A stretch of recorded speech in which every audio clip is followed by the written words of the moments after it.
Maria Santos had been working as a live-in maid for the wealthy Thornton family for 3 years. At 32, she was a single woman who had left her small village to support her aging parents back home. The job paid well, and the Thorntons, particularly Mr. James Thornton, a widowed investment banker, and his 7-year-old daughter Emma, treated her with respect. Maria had grown fond of little Emma, whose mother had passed away 2 years earlier from cancer. One Thursday afternoon, while Mr. Thornton was at an important business conference downtown, Maria was preparing Emma's after-school snack when she heard unusual sounds from the upstairs bathroom. She found Emma collapsed on the floor, her lips turning blue, struggling to breathe.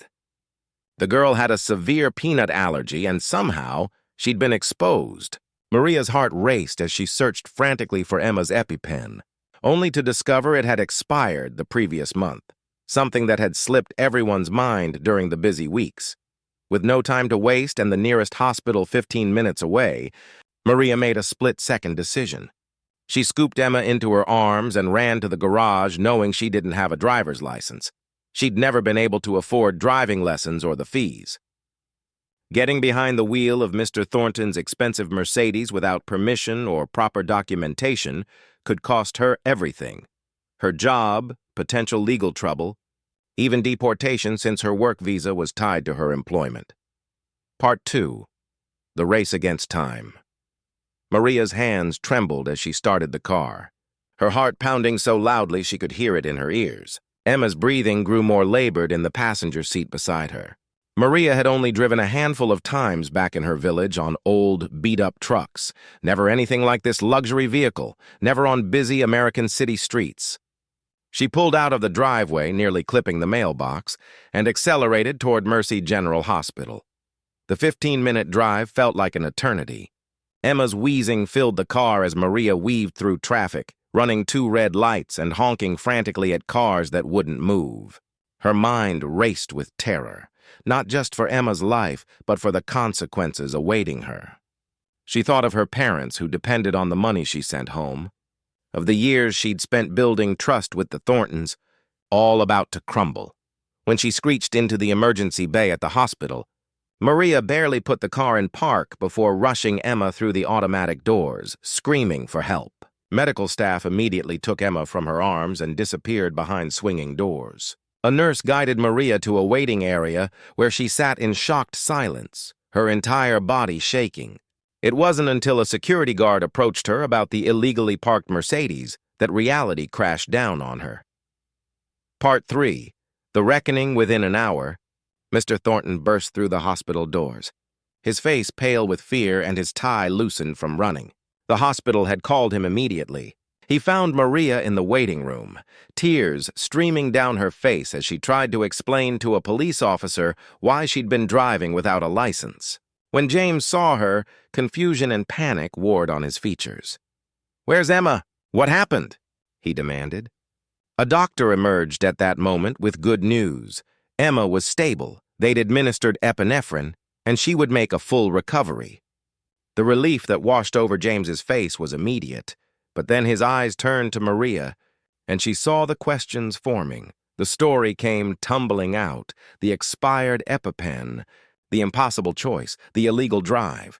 James stood there, processing it all, while the police officer explained that Maria could face charges for driving without a license, and there might be complications with her employment visa. Maria apologized profusely, saying she understood if he had to let her go that she would accept whatever consequences came. She just kept repeating, "I couldn't let Emma die. I couldn't." James was silent for a long moment, looking between Maria's tear-stained face and the hallway where his daughter lay recovering.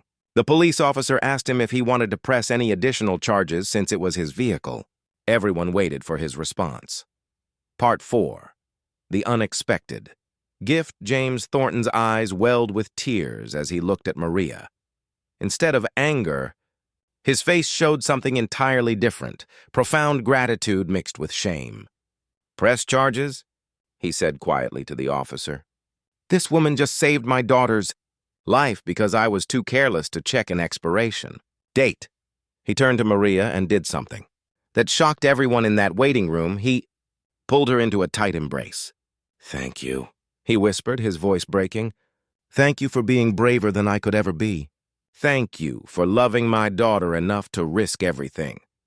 Over the next few weeks, James Thornton's reaction proved truly priceless. He not only refused to let Maria face any consequences, but he hired the best lawyer in the city to handle her driving citation and ensure her visa remained secure.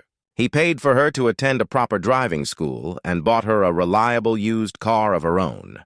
But more than that, he did something unexpected. He sat down with Emma and Maria together and asked Maria if she would consider becoming Emma's legal godmother. "You've been more than an employee," James told her, his daughter nodding enthusiastically beside him. "You've been family, and it's time we made that official." He also insisted on giving Maria a raise and adjusting her role in the household to family coordinator with better benefits and the resources to pursue her own education if she wanted. 6 months later, at a small ceremony in their home, Maria officially became Emma's godmother.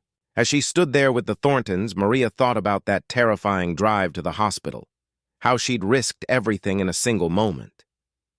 She'd been prepared to lose it all, but instead, she'd gained something she never expected: a true family, and the knowledge that sometimes the bravest thing you can do is love someone enough to risk everything for them.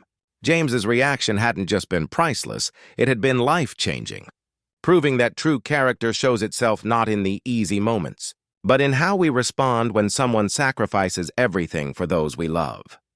Maria Santos wiped down the kitchen counter for the third time that afternoon, her mind wandering as she worked. The September sun streamed through the tall windows of the Thornton mansion, casting golden patches across the marble floor. She had been working here for 3 years now, and honestly, she couldn't complain. The pay was good, the family was kind, and most importantly, she could send enough money back home to her aging parents in the Philippines every month. At 32 years old, Maria never imagined her life would look like this. Back in her small village, she had dreamed of becoming a teacher, maybe getting married, having children of her own. But life had other plans. When her father fell ill and the medical bills started piling up, Maria made the difficult decision to leave everything behind and come to America. That was 5 years ago, and she hadn't been back since. The money she saved on not traveling home went straight to her parents' needs. Working as a live-in maid wasn't glamorous, but the Thorntons made it bearable. Mr. James Thornton was a successful investment banker, always dressed in expensive suits and talking on his phone about numbers Maria couldn't even comprehend. He was polite to her, always said good morning, and never treated her like she was invisible the way some wealthy people did. But it was his daughter, little Lily, who had truly captured Maria's heart. Lily was 7 years old, with wild curly brown hair that refused to stay in any ponytail Maria attempted, and bright green eyes that sparkled with mischief. The little girl had lost her mother 2 years ago to cancer, and Maria had watched her slowly come out of her shell since then. At first, Lily had been quiet, withdrawn, barely speaking to anyone. But over time, she started to open up, especially to Maria. They would spend afternoons together doing homework at the kitchen table, baking cookies that usually turned out slightly burnt, and watching cartoons before dinner. Maria glanced at the clock on the wall. It was almost 3:30, which meant Lily would be home from school any minute now. The school bus always dropped her off at 3:45, like clockwork. Maria had already prepared her favorite snack, apple slices with honey and a glass of chocolate milk. She smiled, thinking about how Lily would come bouncing through the door, backpack almost bigger than she was, chattering about her day. Mr. Thornton was at some important business conference downtown today. He had left early that morning, reminding Maria that he wouldn't be back until late evening. These were the days Maria enjoyed most. When it was just her and Lily, they could be silly, sing loudly while doing dishes, and not worry about disturbing anyone's important phone calls. The sound of the school bus brakes squealing outside made Maria's heart warm. Right on time, she heard the front door open and Lily's voice calling out, "Maria, I'm home!" "In the kitchen, sweetheart," Maria called back, drying her hands on her apron. Lily came rushing in, her backpack bouncing against her back, cheeks flushed from the warm day. "Maria, guess what? Mrs. Peterson said my drawing was the best in class. She put it up on the bulletin board!" Maria beamed at her. "That's wonderful. I knew all that practice would pay off. Come, I made your favorite snack." Lily dropped her backpack on the floor with a thud and climbed onto one of the tall kitchen stools. She immediately grabbed an apple slice and dunked it in honey. "Can we watch cartoons after homework today?" "Of course, but homework first." "That's the rule," Maria reminded her gently, sliding the glass of chocolate milk across the counter. They fell into their comfortable routine. Lily pulled out her homework while munching on her snack, and Maria sat beside her, helping her sound out difficult words in her reading assignment. This was the part of her job that didn't feel like work at all. This felt like family. After about 20 minutes, Lily suddenly scrunched up her face. "Maria, my tummy feels weird." Maria looked at her with concern. "Weird how, baby? Does it hurt?" "Kind of. And I feel really hot," Lily said, tugging at her school uniform collar. Maria reached over and felt Lily's forehead. It was warm, but not alarmingly so. "Maybe you're just tired from school. Why don't you go upstairs and splash some water on your face? That might help." Lily nodded and slid off the stool, heading toward the stairs. Maria watched her go, a slight worry nagging at the back of her mind, but she pushed it away. "Kids got tummy aches all the time." It was probably nothing. She started cleaning up the snack dishes, putting the honey back in the cupboard, and rinsing the plates in the sink. The house was quiet except for the sound of running water from upstairs. Maria hummed softly to herself, thinking about what she would make for dinner. Maybe that pasta dish Lily loved, with the creamy sauce and lots of cheese. But then something changed. The sound of running water stopped, and Maria heard a thump from upstairs. Not a loud crash, but definitely something falling. Her motherly instincts, despite not having children of her own, immediately kicked in. "Lily, you okay up there?" she called out. No response. Maria's heart started beating a little faster. "Lily?" Still nothing. She wiped her wet hands on her apron and headed quickly toward the stairs. "Lily, answer me, please." The silence that greeted her sent ice through her veins. Maria took the stairs two at a time, her mind racing through possibilities. Maybe Lily had slipped on the wet floor. Maybe she was playing a game. Maybe everything was fine. But when Maria reached the upstairs bathroom, she found a scene that made her blood run cold. Lily was lying on the bathroom floor, her small body curled on its side. Her lips had a strange blue tint to them, and she was making horrible wheezing sounds, struggling to breathe. Her chest heaved up and down rapidly, and her eyes were wide with panic and confusion. "Lily! Oh my God, Lily!" Maria dropped to her knees beside the child, her hands shaking as she tried to assess what was happening. She had basic first aid training, but her mind went completely blank in that moment of sheer terror. Then it hit her. The peanut allergy. Lily had a severe peanut allergy. Mr. Thornton had explained it to her when she first started working here, showed her where they kept the EpiPen, made her practice using it on an orange. But that was 3 years ago, and they'd never had an emergency.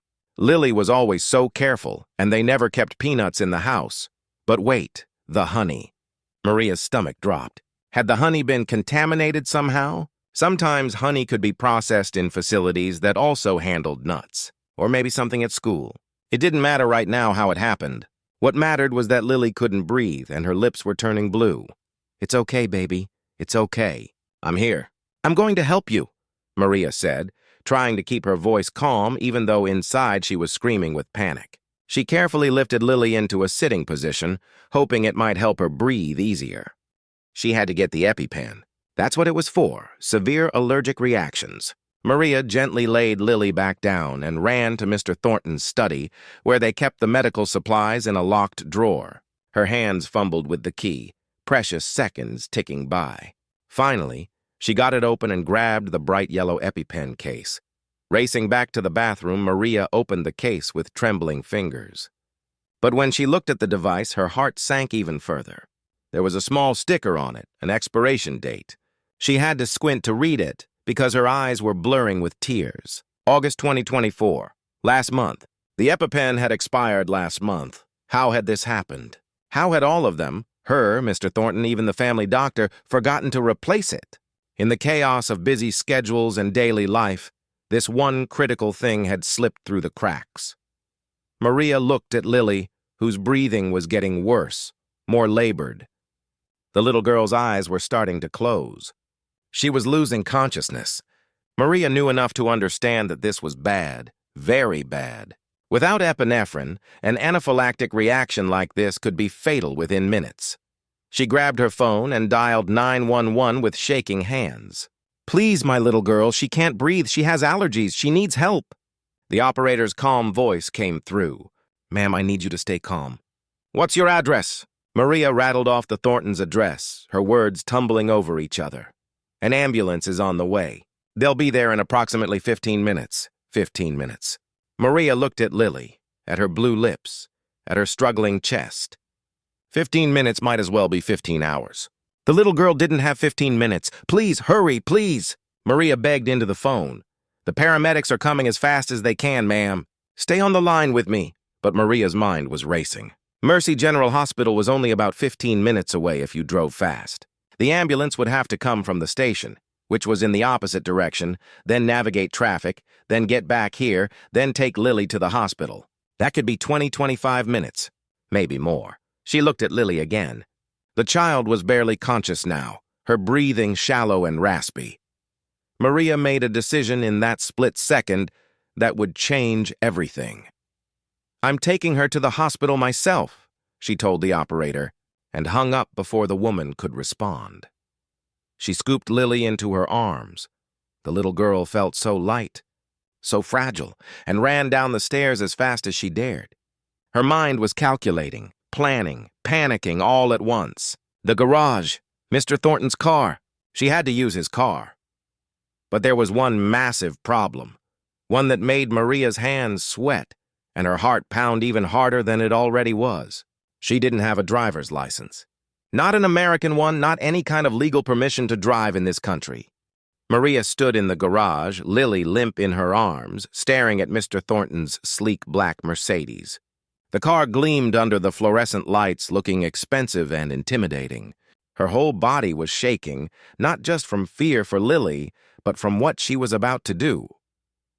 Back in her village in the Philippines, Maria had driven her uncle's old truck a handful of times.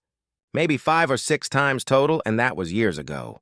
The truck had been a beaten-up thing with a manual transmission that groaned and protested with every gear change. It had been on empty dirt roads where the only traffic was the occasional cow or neighbor on a bicycle. This was completely different. This was a luxury car worth more than she would make in 5 years. This was busy American city streets with traffic lights and rules she barely understood. And most importantly, she had no legal right to be behind any wheel in this country. When Maria had come to America on her work visa, she couldn't afford driving lessons. They cost hundreds of dollars, money she was sending back home to pay for her father's medication and her mother's arthritis treatments. Then there was the test itself, the fees, the insurance she would need. It had always been something she planned to do someday when she had saved enough. But someday never came. There was always another medical bill, always another emergency back home. Mr. Thornton had never asked her to drive.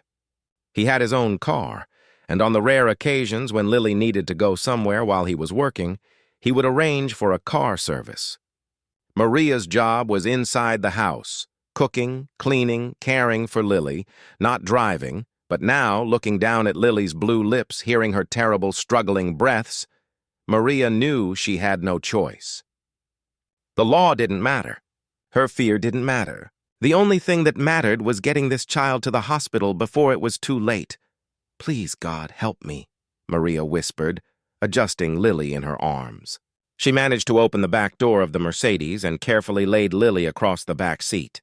The little girl's eyes fluttered open for just a moment. "Maria," she whispered. So quietly, Maria almost didn't hear it. "I'm here, baby. I'm going to get you help. Just hold on for me, okay? Be strong!" Maria's voice cracked, tears streaming down her face. She closed the back door and moved to the driver's side with legs that felt like jelly. The car keys hung on a hook by the garage door. Mr. Thornton always left them there. Maria grabbed them, and her hands were shaking so badly she almost dropped them twice. Getting into the driver's seat felt surreal. Everything was so different from that old truck. The seat was leather and seemed to swallow her up. There were buttons everywhere, screens and displays she didn't understand. The steering wheel felt foreign in her hands. She could smell the expensive car smell, leather and something else. Maybe the air freshener Mr. Thornton used. Maria sat there for 3 seconds that felt like an eternity, her mind screaming at her about everything that could go wrong. She could crash the car and hurt Lily even worse. She could get pulled over by police, arrested, deported. Her work visa was tied to her employment with the Thornton family. If Mr. Thornton fired her for taking his car without permission, she would have to leave the country within days. Everything she had worked for, all the sacrifices, all the money she had sent home to build her parents a better life, it could all disappear in an instant. And her parents. Oh God, her parents. They depended on the money she sent every month. Her father's diabetes medication alone cost more than most people in their village made in a week. Without her income, how would they survive? Who would take care of them? But then Maria heard it, a gasping, choking sound from the back seat. Lily was getting worse. None of it mattered. Not the visa, not the job, not the car, not even her own future. Nothing mattered except saving this little girl's life. Maria put the key in the ignition with trembling hands and turned it. The Mercedes purred to life, so smooth and quiet compared to that old village truck. She looked at the gear shift, trying to remember how this worked. Park, reverse, neutral, drive. Okay, she could do this. She pressed the button for the garage door opener, and it slowly rolled up, revealing the driveway and the street beyond. Late afternoon sunlight poured in. It was a beautiful September day, the kind where families were probably at parks or preparing dinner, living their normal lives. Maria was about to drive illegally through their neighborhood, possibly to her own ruin. "Please forgive me," she whispered, not sure if she was talking to God, to Mr. Thornton, or to herself. Maria put her foot on the brake like she remembered, shifted the car into reverse and pressed the gas pedal. The car lurched backward much faster than she expected. She slammed on the brakes and they both jerked forward. From the back seat, she heard Lily make a small sound. "Sorry, baby, I'm sorry," Maria called out, her voice high with panic. She tried again, gentler this time, easing the car out of the garage. The Mercedes was so much bigger than that old truck, she couldn't quite tell where the edges were. As she backed down the driveway, she heard a horrible scraping sound. The side mirror had clipped the mailbox. Maria's heart sank. She had damaged Mr. Thornton's car before she even got to the street. But there was no time to think about that. She straightened the wheel, shifted into drive, and pressed the gas pedal. The car shot forward, and she immediately hit the brakes too hard again. Smooth, she told herself. Be smooth. The hospital was on the other side of town. Maria knew the general direction because she had been there once when Lily had a regular checkup, but Mr. Thornton had driven. She tried to picture the route in her mind. Take the main street, go past the shopping center, turn left at the big intersection, then straight for a while. As she pulled onto their quiet residential street, Maria's entire body was rigid with tension. Her knuckles were white on the steering wheel. Every few seconds, she glanced in the rearview mirror to check on Lily. The little girl was lying across the back seat, her breathing rapid and shallow. Her skin had taken on a grayish color that made Maria's stomach turn. "Stay with me, Lily. Please stay with me. We're almost there," Maria lied. They weren't almost there. They had at least 10 or 12 more minutes of driving, and that was if everything went perfectly. The residential street was quiet, thankfully. Only one other car passed her, and the driver didn't even look her way. But Maria knew the real challenge was coming. She had to get onto the main road where there would be traffic and lights and other drivers who actually knew what they were doing. Her breathing was coming in short gasps, almost as labored as Lily's. She felt lightheaded with fear. The turn signal. Where was the turn signal? She found it and flicked it on, though she moved it the wrong way first and the windshield wipers activated, squeaking across the dry glass. She corrected it, finally getting the right signal blinking. The turn onto the main street was terrifying. Maria had to wait for traffic to clear, and every second felt like an hour. She kept looking back at Lily, watching the little girl's chest rise and fall. Come on, she thought, waiting for a gap in the cars. Finally, she saw her chance and pulled out. A car behind her honked loudly because she had gone too slowly, not accelerating fast enough. The sound made Maria jump, and she accidentally pressed the gas too hard. The Mercedes surged forward, and she had to brake suddenly to avoid rear-ending the car in front of her. I'm sorry, she muttered, though no one could hear her. Her face was wet with tears she didn't remember starting to cry. The main street was a nightmare. There were cars everywhere, people crossing at crosswalks, shops with customers coming and going. Maria drove well below the speed limit, terrified of hitting something or someone. Cars honked at her. One driver pulled alongside her at a red light and yelled something she couldn't hear through the closed windows. She didn't look at him. She just stared straight ahead, counting the seconds until the light turned green. At one intersection, the light turned yellow as she approached. Maria didn't know what to do. Stop? Go? She hesitated for a fatal second, then pressed the gas, shooting through just as it turned red. More honking. Her heart felt like it would explode from her chest. Please, God, just let me get her there safely, Maria prayed out loud. I don't care what happens to me. Just let Lily be okay. She glanced in the rearview mirror again, and her heart nearly stopped. Lily's eyes were closed. The little girl wasn't moving. Lily! Lily, can you hear me? Maria shouted. No response. No, please no. Without thinking, Maria pressed down harder on the gas pedal. The car accelerated smoothly, faster than she had been going. She wove around a slower car, not even sure if she was allowed to do that. Traffic laws were the furthest thing from her mind now, another red light ahead. This one at a major intersection. Cars were crossing in front of her. Maria looked at the light, looked at Lily in the mirror, and made a choice that terrified her. She glanced both ways quickly, saw a small gap in the crossing traffic, and drove straight through the red light. Horns blared from every direction. Tires screeched. A car swerved to avoid her, the driver's face twisted in anger and shock. But somehow, miraculously, Maria made it through without hitting anyone. Her whole body was shaking now. She could barely see the road through her tears. But the hospital, she could see the sign for it now, just a few blocks ahead. That white building with the blue emergency sign. Almost there, Lily. Almost there, she sobbed. One more red light. She didn't even slow down this time, just checked quickly and ran it. More honking, someone shouted out their window. Maria didn't care. Nothing mattered but getting there. The hospital entrance appeared on her right. Maria turned too sharply and the tires squealed. She nearly hit a parked car in the emergency lot but managed to swerve at the last second. She drove right up to the emergency entrance doors, not caring that she was in a no parking zone, not caring about anything except getting help for Lily. She threw the car into park, or what she thought was park, grabbed her door handle, and practically fell out of the car.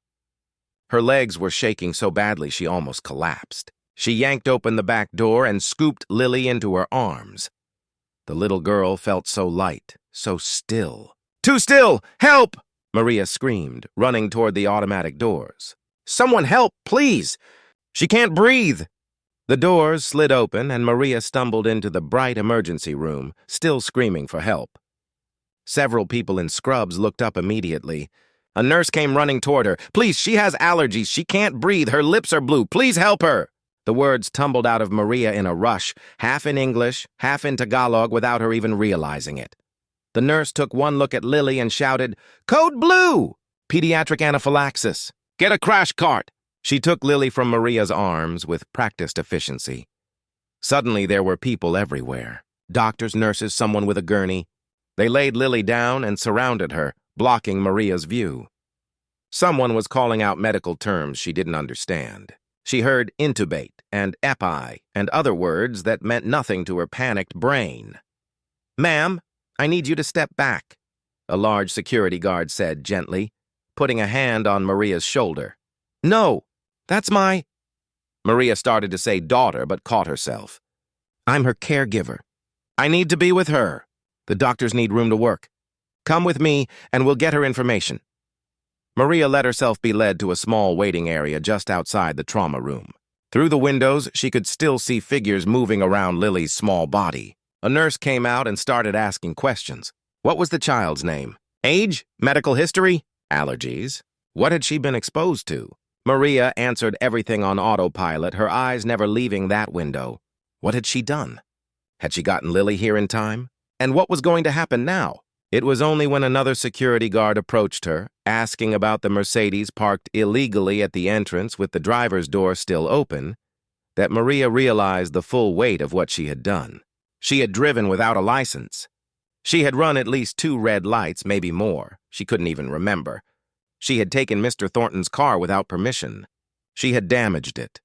And someone must have called the police because through the emergency room windows, she could see a patrol car pulling into the parking lot, its lights flashing red and blue. Maria watched through the emergency room windows as the police car pulled up, and her stomach dropped to her feet. This was it. This was the moment everything she had built over the past 5 years came crashing down. A police officer stepped out of the vehicle, tall and stern-looking, adjusting his belt as he walked toward the entrance. The nurse who had been asking her questions noticed Maria's face go pale. "Ma'am, are you all right? Do you need to sit down?" Maria couldn't answer. Her legs finally gave out and she sank into one of the plastic waiting room chairs. Her whole body felt numb.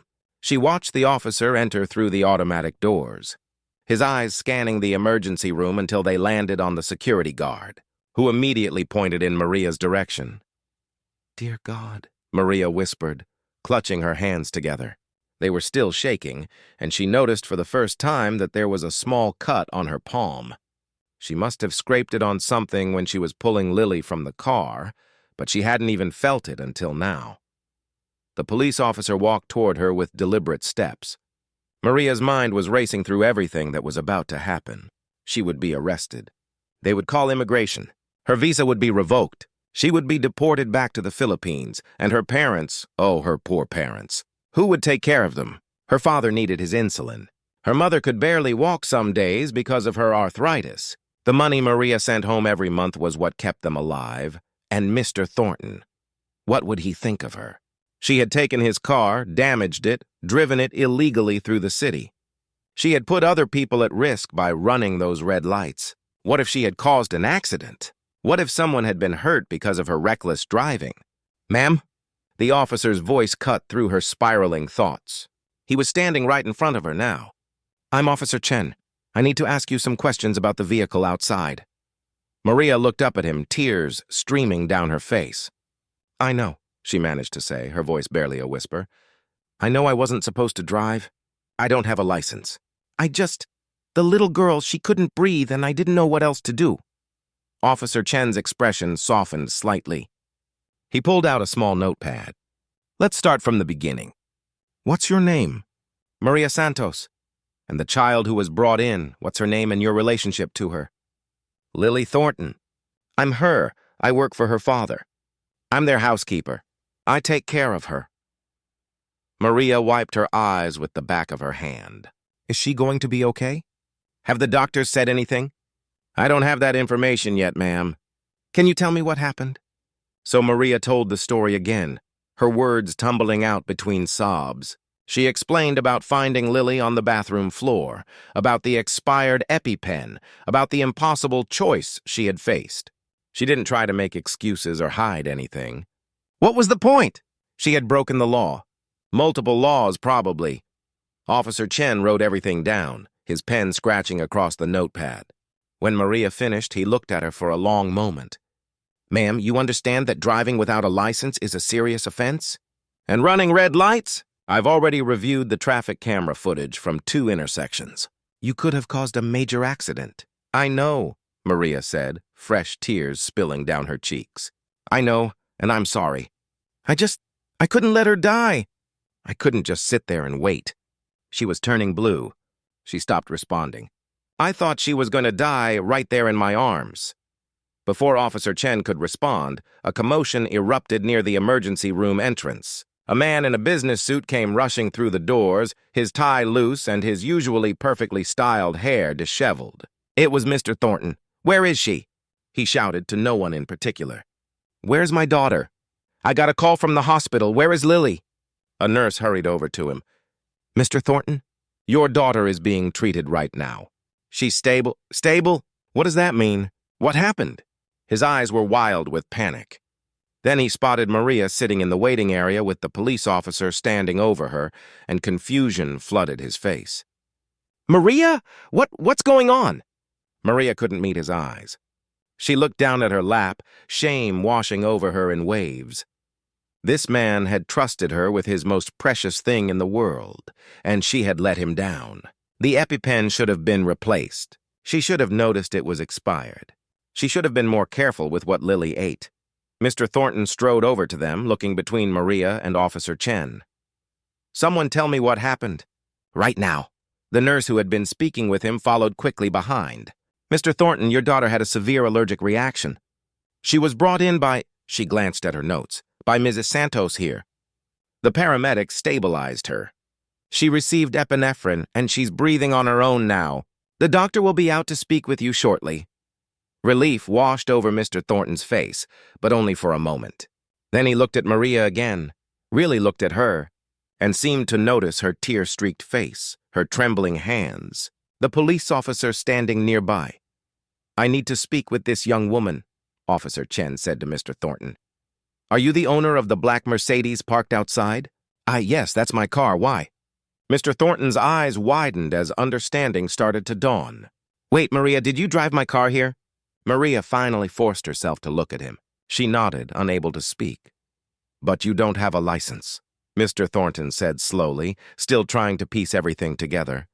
No, sir, Maria whispered. I'm so sorry.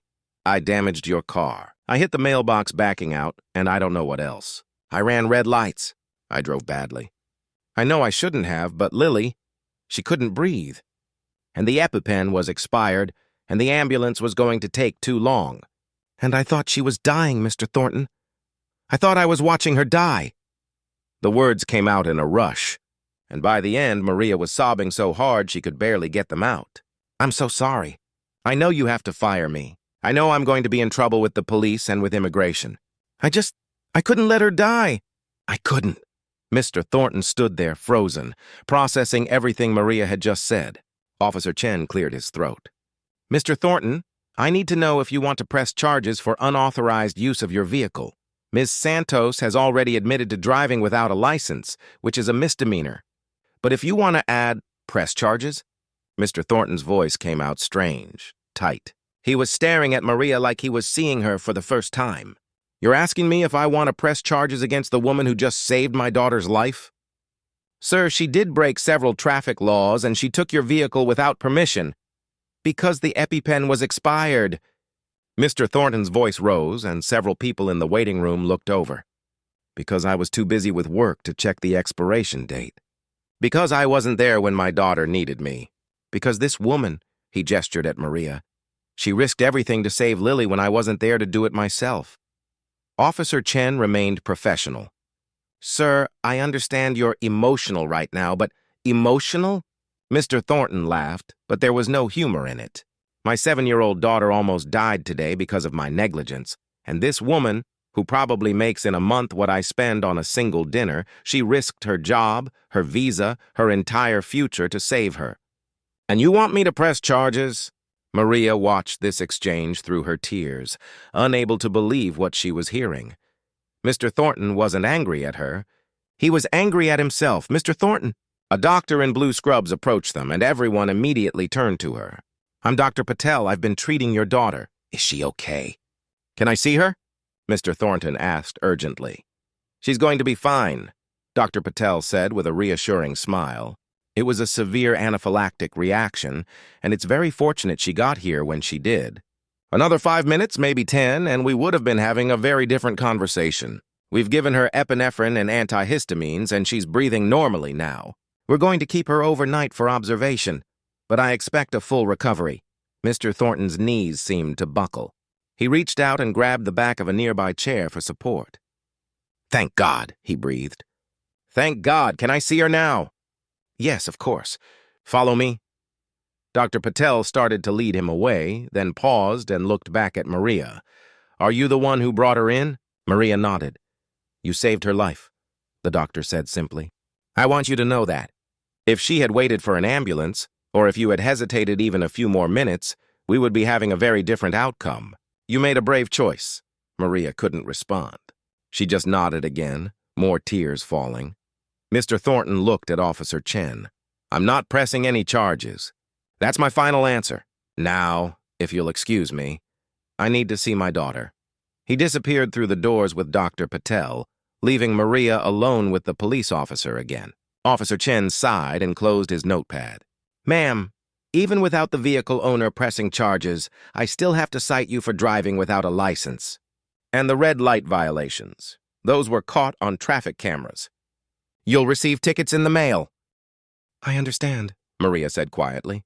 She had expected as much. Probably worse, honestly. I'm also going to have to report this to Immigration Services, given that your visa is tied to your employment. I don't know what they'll decide to do with that information. Maria's heart sank even further, but she nodded. I understand, she repeated. Officer Chen's expression softened. For what it's worth, ma'am, you did the right thing. Not the legal thing, but the right thing. I hope that counts for something. He left her there in the waiting room, and Maria sat alone with her thoughts. Other people came and went around her, a teenager with a broken arm, an elderly man with chest pains, a mother with a feverish baby. Regular hospital chaos, but Maria felt like she was in a bubble, separate from it all. She thought about her parents back home, about the small house she had helped them repair with her earnings. She thought about her village, about the friends she hadn't seen in 5 years. Would she be going back there soon? Would she have any choice? And she thought about Lily, sweet, funny, mischievous Lily, who made her laugh every day, who told her secrets she didn't tell anyone else, who had once drawn a picture of their family and included Maria in it. What would happen to Lily now? Would Mr. Thornton hire someone else to care for her? Someone who would actually have a driver's license in case of emergencies? Someone more responsible? 20 minutes passed. Then 30. Maria sat there not knowing what else to do. Finally, Mr. Thornton emerged from the treatment area. His eyes were red like he had been crying. He spotted Maria and walked straight to her. Maria stood up quickly. Mr. Thornton, I'm so sorry. He held up a hand to stop her. Can we talk? Outside? Maria followed him out through the automatic doors into the cool evening air. The sun was setting, painting the sky in shades of orange and pink. Mr. Thornton's Mercedes was still parked haphazardly by the emergency entrance. The driver's door closed now, but a parking ticket visible on the windshield. Mr. Thornton didn't say anything for a long moment. He just stood there looking at his car, at the scrape on the side mirror where Maria had hit the mailbox. Then he turned to her, and Maria was shocked to see tears in his eyes. I need to tell you something, he said, his voice rough with emotion. Maria stood there in the parking lot, the evening breeze pulling at her hair, waiting for Mr. Thornton to speak. Her heart was pounding so hard she could feel it in her throat. This was it. This was where he would tell her that, despite everything, he had to let her go. That he couldn't have someone without a driver's license working in his home. That the liability was too great. That she had broken his trust. She braced herself for the words, trying to prepare for the moment her whole world would collapse. But when Mr. Thornton finally spoke, his words were nothing like what she expected. When my wife was dying, he began, his voice cracking, I wasn't there. I was at work, closing a deal that seemed so important at the time. The hospital called me, told me I should come quickly, that it was time. But I said I needed just 30 more minutes. Just 30 minutes to finish the paperwork, to seal the contract. He paused, wiping his eyes with the back of his hand. She died 20 minutes later. I missed saying goodbye to her by 10 minutes. 10 minutes, Maria, because I chose work over her. Because I thought there would be more time. Maria felt her own tears starting again. She had never heard Mr. Thornton talk about his wife's death before. He always kept his emotions locked away, hidden behind expensive suits and business calls. After she died, I promised myself I would do better with Lily. That I would be there for her. That I would put her first. He laughed bitterly. But look at what happened today. I was at a conference, networking, talking about profit margins and market shares. And my daughter almost died because I was too busy to check an expiration date on a medicine that could save her life. What kind of father does that make me? Mr. Thornton, it wasn't your fault. Maria started to say, but he shook his head. It was my fault. It was completely my fault. And when I got that call from the hospital, when they told me Lily had been brought in with anaphylaxis, do you know what my first thought was? My first thought was that I had failed her, just like I failed her mother. That I was going to lose the only family I had left because I couldn't get the simple things right. He turned to face Maria directly, and the look in his eyes made her breath catch. And then they told me you brought her in. You. Not an ambulance, not a neighbor, not anyone else. You drove her here yourself, even though you don't have a license, even though you knew it could cost you everything. I didn't know what else to do, Maria said quietly. She was dying. I couldn't just stand there and watch her die. No, you couldn't, because that's who you are. Mr. Thornton's voice was thick with emotion. In the 3 years you've worked for us, I've watched you care for my daughter like she was your own. I've seen you stay up late when she had nightmares, sing to her when she was scared, help her with homework that frustrated her. I've seen you send almost every penny you earn back to your parents in the Philippines, living on almost nothing so they could have medicine and food. Maria was surprised he knew about that. She had never talked about her financial situation with him. I pay attention more than you think, he said, as if reading her mind. I know you eat the leftovers instead of cooking yourself proper meals. I know you wear the same 3 outfits over and over because you're sending everything home. I know you haven't been back to visit your family in 5 years because you can't afford the plane ticket. And I've felt guilty about it, if I'm being honest. Guilty that I pay you what I think is fair, but watching you sacrifice everything while I live in luxury. You pay me well, Mr. Thornton. More than fair. Stop. He held up his hand. Please, just let me finish. I need to say this. He took a deep breath. Today, you risked everything, your job, your visa, your entire future in this country, to save my daughter. You ran red lights. You drove illegally through city traffic. You could have been arrested, deported, separated from everything you've built here, and you did it without hesitation. You didn't call me first to ask permission. You didn't stop to think about the consequences. You just acted, because Lily needed you. Mr. Thornton's voice broke completely, and tears streamed down his face. You were the parent my daughter needed today. Not me. You. And I will never, ever be able to thank you enough for that. Maria didn't know what to say. She had expected anger, disappointment, termination. Not this. Never this. So here's what's going to happen, Mr. Thornton continued, pulling himself together. First, I'm calling the best lawyer in the city tomorrow morning. We're going to deal with these traffic citations, and we're going to make sure your visa situation is protected. I don't care what it costs. You're not losing your status in this country because you saved my daughter's life. Mr. Thornton, you don't have to. Yes, I do. I absolutely do. And second, I'm paying for you to get proper driving lessons. Professional ones with a good instructor. Then we're getting you licensed, and I'm buying you a car. Maria's mouth fell open. What? No, sir, I can't accept. It's not up for debate, Maria. What happened today showed me something I should have realized a long time ago.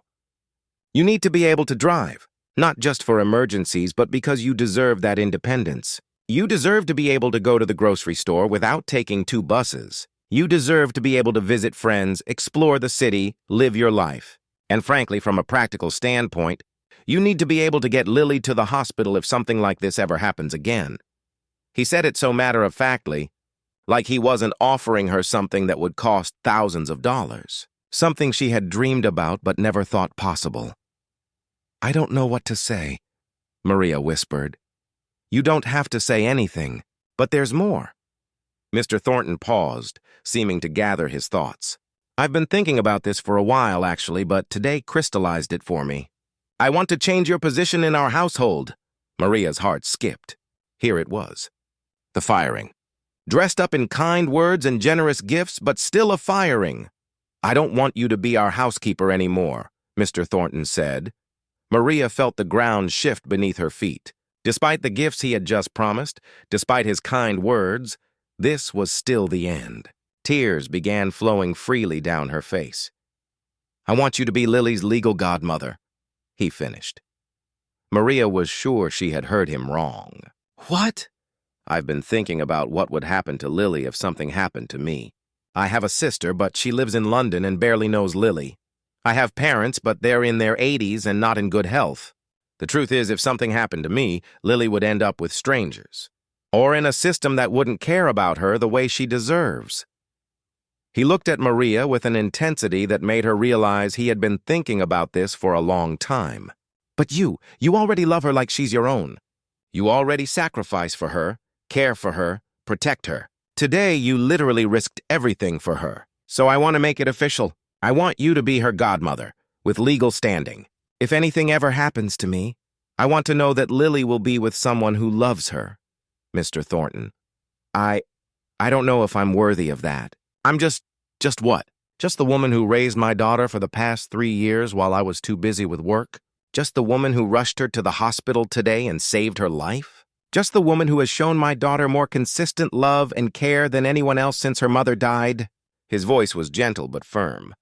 Maria, you're not just anything. You're family. You've been family for a long time.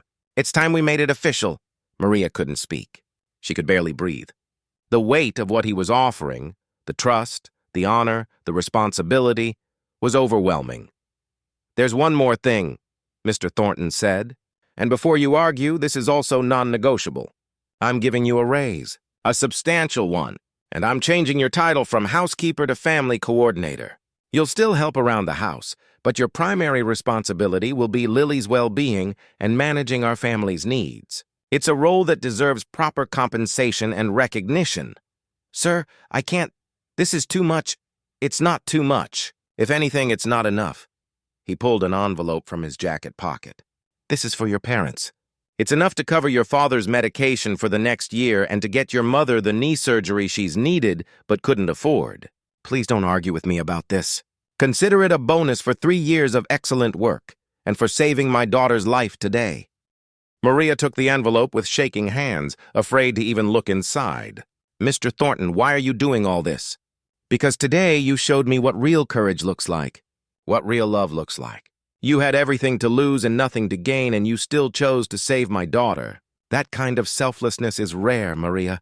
It deserves to be recognized and rewarded. He smiled, the first real smile she had seen from him in a long time. And honestly, I'm tired of living in a house where we pretend to be employer and employee when the truth is, you're the closest thing to a mother my daughter has had in 2 years. Let's stop pretending and make it real.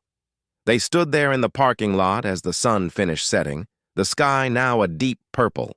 Maria clutched the envelope, tears still streaming down her face, unable to fully process everything that had just happened. Her whole life had changed in a matter of hours. Can I see her? Maria asked finally. Can I see Lily? Of course. She's been asking for you, actually. Mr. Thornton started walking back toward the hospital entrance, and Maria followed. As they walked through the automatic doors, Mr. Thornton said quietly, You know, my wife used to say that family isn't just about blood. It's about who shows up, who stays, who loves you even when it's hard. He looked at Maria. You showed up today, Maria, in the biggest way possible. Welcome to the family. They made their way to Lily's room in the pediatric ward. The little girl was propped up in bed, looking small against the white hospital pillows, but very much alive. Her color had returned, and though she had an IV in her arm and monitors attached to her, she was awake and alert. Maria! Lily's face lit up when she saw them. Daddy said you drove me here. You drove a car even though you don't know how. You're like a superhero! Maria rushed to her bedside, taking the little girl's hand carefully, mindful of the IV. How are you feeling, sweetheart? Tired and my throat hurts. But the doctor said I'm going to be okay. Lily looked at her seriously. Were you scared? I was terrified, Maria admitted. I've never been so scared in my entire life. Me too, Lily said. I couldn't breathe, and everything felt weird, and I was really, really scared. But then I remembered you were there, and I thought, Maria won't let anything bad happen to me. And I was right. Maria felt fresh tears coming.